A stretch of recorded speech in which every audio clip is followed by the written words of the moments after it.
Thank you. Right, so this work I'm presenting here is a collaboration with David, who's sitting right there, and Gustavo and Marco. So yeah, let me get into it before, while the coffee is working and you're away. So really the motivation for this work comes from the fact that consensus is an essential function in the data center. Of course, distributed systems need to agree on values, need to sequence events, need to replicate for fault tolerance, but often this consensus comes at a price which can be prohibitive. So it often becomes a bottleneck to performance. And what we propose in this work is to look at ways of how we can make this consensus inexpensive. And let me, right away spoil the ending of this talk. So essentially what we're aiming for is gaining orders of magnitude both in throughput and in latency on general purpose systems. So what I'm going to show is how you can, with a 3-node FPGA cluster, go as low as 3 microseconds on a single consensus round and go as high as 4 million of these consensus rounds per second. We're not the first ones to look into this problem, and people have been doing a lot of very interesting research and important work on this, on speeding up consensus. And this mostly revolves around making networks go faster and removing the OS from the bottleneck and all that. But I think there's one fundamental limitation which comes from the fact that in software, really, the more complex an application you're running or the more complex an algorithm you're running, the more your performance will suffer. And especially with consensus protocols, which are conceptually a single-threaded application, there's really this baked-in trade-off in software. However, and this is the second part of our motivation, if you use specialized hardware, you can actually step over these traditional limitations and maybe reimagine your networking and application in a way that you can enforce both low latency and high throughput. So this talk, in essence, as I said, is motivated by the high cost of consensus, but we believe that consensus is good for you. It helps your systems to behave in a well-behaved manner. So what we looked at is using atomic broadcast, which is a form of consensus used in Zookeeper. We chose this specific algorithm because it's well understood, well studied, deployed in many, many data center applications. We did this with a specialized processor on an FPGA, where in essence, we get the benefits from integrating networking with the application, but also due to pipelining, as I will explain a little bit later. And then we evaluated our idea by building a system which is in essence a drop-in replacement from MCACHD that runs Zookeeper's replication protocol. The talk will loosely follow these questions, so I will start with a little bit of background on Zookeeper, then explain at a high level how we actually implement this, and then I will go into evaluation. So for those of you who are not familiar with maybe Zookeeper, this is a background slide on the atomic broadcast protocol that Zookeeper uses. In essence, the problem it is solving is propagating state to followers. So leader is accepting updates or writes from a client, and it needs to propagate these updates to followers in a way that it is replicated for fault tolerance. The picture is fairly simple because Zookeeper relies on ordered, reliable channels for communication. And this, for all intents and purposes, means TCP/IP. Right. So if you look at the algorithm itself, it's fairly clear why consensus is inexpensive. It requires multiple round trips between leader and followers. And of course, at the speed which you can send these messages back and forth will determine the speed at which your consensus will run. So what a lot of related work has been doing, and modern networks, 40G networking, InfiniBand, what they brought is they are pushing these lines more and more to the vertical, where the latency of accessing other nodes is reduced. So of course, this helps with the latency of consensus, but it's not the full story. In order to really have a big advantage, you need to attack also the processing part. So it's not only important that nodes can communicate very quickly. Once a node receives a message, it needs to be able to quickly decide what to do and send responses and whatnot. And maybe surprisingly or somewhat not surprisingly, also stagglers have a relatively high impact on the speed of consensus. So the more aligned, the more predictable the nodes behave, the faster you can progress towards a shared view of the world. And then in essence, what I was showing this talk is how we attack both the angle of the communication, so these lines, and how we reduce the time it takes between communication rounds. And then to put this in perspective of Zookeeper, so Zookeeper it's a Java-based service which gives you a replicated key value store or a metadata store where clients connect to the Zookeeper node, and when they update the state, this state goes through this atomic broadcast protocol to get replicated to other Zookeeper nodes. And here I'm showing the view from clients connecting to the leader, so then clients can write through the atomic broadcast and read directly from the data store, and they get, so this is what they get from Zookeeper. Right. So what we did is we used a specialized processor, or we built a specialized processor in FPGAs. By talking to people, I get the impression that everybody pretty much knows about FPGAs. But let me just give you a little bit of intuition of, so FPGAs are, in essence, soft hardware so that you can create circuits. You write RTL, or you create your circuit, but then once you load it onto the FPGA, it behaves like an integrated circuit. But you can reprogram it many, many times. So in essence, it gives you the flexibility somewhat of software, but once you program it, it behaves like an integrated circuit. And why this platform is very, very interesting for us is that it has some properties which come in very handy when you're trying to do network-related operations. So for instance, is inherent parallelism, which means that all parts of the circuit run in parallel. So if your application is expressed as a pipeline of different parts working on different parts of the packets or different packets, then these are all truly running in parallel. There's tight integration, so the different components of your application can communicate directly in a very efficient manner or through very small buffers. And then, of course, there's a fast on-chip memory. So you can imagine this as sort of SRAM scattered through the chip, which you can choose to assemble into sizes and formats that suit your application. So I will later mention in the slides that actually we use this on-chip memory many times to create optimized buffers for whatever we're doing. So and on the FPGA, we, of course, have an atomic broadcast implementation. So in essence, we take the state machine view of Zookeeper's atomic broadcast and implement it in hardware. And we couple this with a 10 gigabit TCP/IP core also running on the FPGA. As I mentioned, we have a key value store to actually store keys and values. And then because all of these need to store their data and state in off-chip DDR memory, there's a memory controller, which is, this one is not written by us. This is provided by the FPGA vendors, which talks to the off-chip DDR memory. I just want to highlight that all these blocks, while they are tightly integrated, so the communication happens very efficiently between them. They are also usable separately. So for instance, you could take different blocks. You could plug something else instead of the key value store behind the atomic broadcast and use it for other applications as well. So there's a lot more detail in the paper about how we implemented this and what are the benefits. But I don't want to bore you, especially that this is the first talk of the session and probably the coffee is still working. I just want to give you a high-level idea of why this actually behaves in this high throughput, low latency manner as it does. So in terms of latency, where we really gain is that we're able to optimize networking in a much more fine-grained manner than you would be able to do it in software. So for instance, the receive paths of the TCP stack can be optimized to use low latency on-chip buffers, so we don't have to actually go to DRAM. And then looking at how the data center traffic looks like and how this Memcached or Zookeeper type of application-specific traffic looks like, we can use this to really optimize or fine-tune our TCP/IP implementation to work well in this setting. And then something which looks very humble, which I call predictable behavior.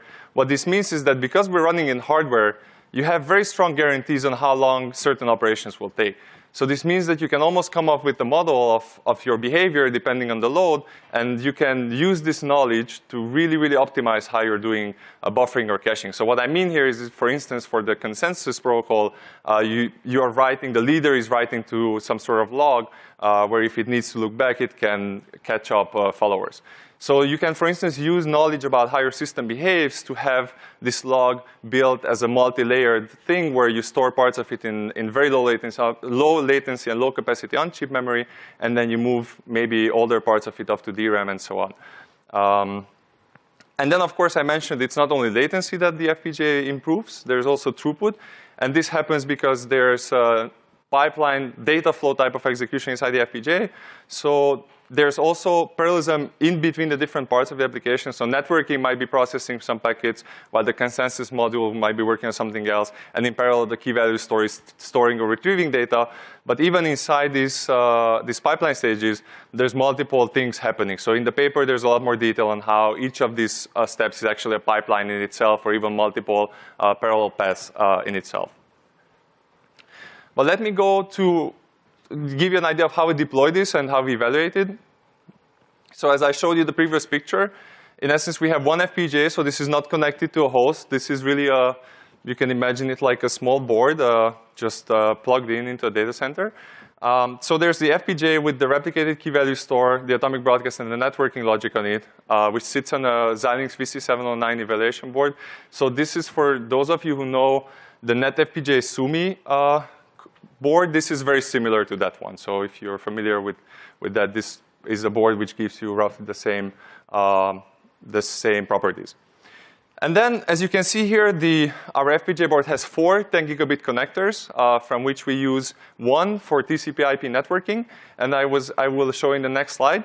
We also explore how the latency of consensus changes once you remove TCP/IP from the picture and you use point-to-point connections. So if you can imagine a use case for hardware where you're thinking of smart switches or middle boxes which might have a backbone interconnect where they can talk to each other in a point-to-point fashion, then using these additional ports, we can also simulate this kind of behavior and see the trade-off between using TCP/IP or something more specialized for the cause. Right. So the way this is deployed in our data center, we have 3 FPGAs plugged into a 10 gigabit switch. They talk to each other over TCP/IP, so they can go over the switch and the green lines and talk to each other. They can also use this point-to-point connections I was mentioning. It is built in a way that internally the application sees the point-to-point connections as just as a special socket number. So in essence, you can remove these links pretty much at runtime and then use the other remaining connections for communication. So yeah, as I said, the FPGA part is essentially a drop-in replacement from memcached with replication. And then we use, because of this, we can use standard clients from the memcached library to test them. So these are running C, and here I'm showing we have 12 of these machines connected to the FPGAs. What I'm not going to go into detail in this talk, but there's, again, a lot of detail in the paper, is that, of course, once you have these clusters, you cannot just assign a leader in the beginning and hope that nothing goes wrong. You need leader election and recovery to work, and this is all done. And as I said, it's explained in the paper. We have some experiments as well. Right, so some numbers. What this slide shows is the breakdown of time. So if you're doing a key value store write, which implies a consensus round, this shows the breakdown of time spent in software. So going from the standard memcached load generator through the network stack, all the way to the FPGA and back. So that's here, the software side of this is something like 15 to 35 microseconds, depending on the packet size. And I think what is really, really interesting is that in hardware, the actual packet parsing, consensus, so sending multiple rounds of messages, and then storing the data, sending the response back, takes 10 microseconds over TCP/IP and 3 microseconds for the direct connections, which I just mentioned, the point-to-point ones. In the following, I will mostly talk about this latency here, because the left side is in some sense out of our control. And also, if you're thinking of going into the direction of maybe the devices which actually require this service are also hardware, then of course this number changes. So to put this in perspective of related work, I put up some representative points. On the x-axis, you see consensus latency, logarithmic. And then the y-axis, you see the best achievable throughput by the same system. And I don't want to agonize too much about the exact numbers because, of course, especially latency can be always pushed a little bit to the left with the newer networks or small tweaks. So I would just more like to refer to these systems as specialized solutions and general purpose solutions. And the general purpose ones are things like Zookeeper, whereas the specialized ones I'm showing here are our FPGA to FPGA variants, and systems running on InfiniBand and using RDMA to do replicated state machines. Here on the left, I just want to highlight that specialization can happen in many different ways. So for instance, we specialize processing because we are running on FPGA, but the network is by all means commodity because we run on 10 gigabit Ethernet and use TCP/IP, whereas the yellow dot here runs on RDMA, which I consider a specialized network. What is important here is that we get an order to 2 orders of magnitude reduction in latency compared to general purpose systems. And this is, of course, you can do this with software. So this is what I was mentioning. If you move the lines up vertical, you can gain a lot of latency. But what is interesting is if you really are pushing for throughput, then you need this extra benefit of pipelining. And if I want to just show a little bit more about how throughput and latency behaves in hardware, this is the median and 99th percentile of the FPGA as load increases, so as we go up on the y-axis. And actually, interestingly, the software-related work doesn't really give us these numbers on which we could compare point to point. So here I'm taking the high road and showing you the best, kind of the best case for software, which would be keeping latency almost constant and going up to something like 1 million rounds of consensus per second. And as you can see, even if you're this optimistic about software, the pipelining in hardware still will give you a boost. So this is a logarithmic axis here. Right. Our throughput, and I'm showing here the size of requests, so the key value stores requests on the x-axis, and the throughput on the y-axis. For a 3-node setup, the red line is direct connection, so the point-to-point connections, how the FPGAs communicate, and the green line is TCP connections. And our system, in essence, is bound by the internal 10 gigabit line rate for the direct connection. So the FPGA is designed to work at the 10 gigabit network clock and to support the 10 gigabit pipe inside. So for the direct connections, you can see that the consensus logic itself is fast enough to handle everything that you throw at it. Whereas for the green line, and we go in a little bit more detail in the paper, there's a limitation of the FPGA boards that we have. This is not inherent to FPGAs. This is more depending on what you can get from the vendors. So with this, I would like to conclude. Hopefully, I convince you that consensus is expensive, but it's a good thing to have in a distributed system. The solution that we propose to make it less expensive is to use specialization. And we built a high throughput, low latency consensus in hardware to prove this idea. And I personally believe that going forward, specialized hardware really opens up new opportunities for smarter networks. We have a poster outside, so if you are interested, please come talk to us. Thank you.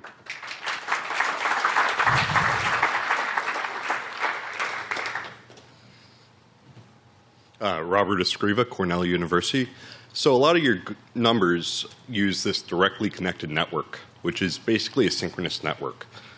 And once you have that, you could use a protocol weaker than a consensus protocol, which might offer even more performance. Have you looked into this at all, or are you just sticking to protocols meant for an asynchronous network and just putting them on a synchronous network for performance? I see. So that's a very good comment, and that's definitely true. I think our goal was to show that you can take something which is widely accepted, which is well understood, put it in hardware, and still get the benefits. At this throughput level with 10 gigabit network, as I was saying, there's no really overhead in the protocol. I think if you would move up to 40G or something like this, then what you're saying might really make a benefit where you can actually optimize now for a more synchronous type of behavior. So, okay. But for 10G, we saw more value in showing something general purpose pushed into hardware then. Hi, Luis Pamios from Western Digital. Have you thought of using RDMA over the 10 gig link or Rocky? Would that bring any benefit?